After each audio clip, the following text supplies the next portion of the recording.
Hello YouTube, and welcome to your 8th Java tutorial. Now, I did say in this video we'd be doing a programming challenge. However, we do not have enough information, or you do not have enough information to complete the program, so I'm gonna have to do 2 more tutorials before the programming challenge, but don't worry, it will be coming soon. So go ahead, open up Eclipse, and this is right where we left off. And this is going to be in addition to the if statement, something you can do. So let's say if num1 is greater than num2, then this will happen. We'll just say num1 is bigger. But what if that's not true? In this case it's not. Then you can type else if, and you can have another option. Num1 is less than num2. You can print out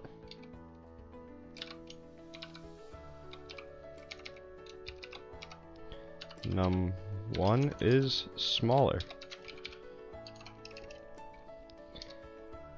And then there's one more type of if statement.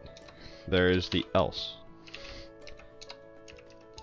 So in this else statement, we could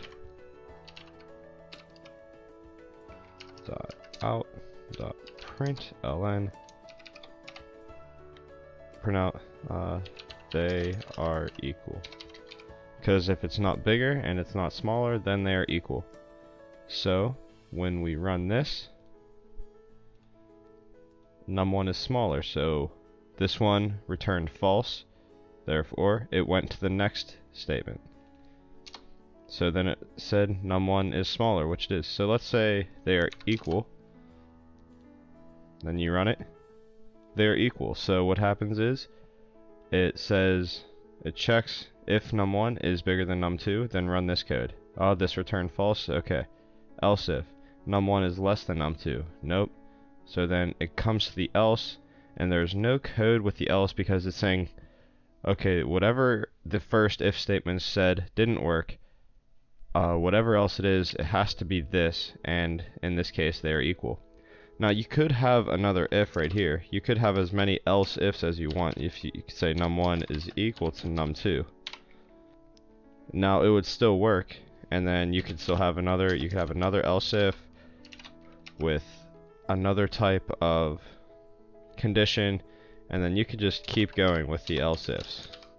It doesn't matter, you can have unlimited else ifs, but in this situation it's useless to have an else if because there's only one other scenario. So once again, run it and it'll just say they are equal. So in the next tutorial I'm going to be showing you guys how to use a while loop, which is similar to an if statement, so it's really easy to understand. I hope you guys did enjoy the video. If you did, leave a like, subscribe, go follow me on Instagram and Twitter. I always post when I upload a new video, and I'll see you guys on the next one.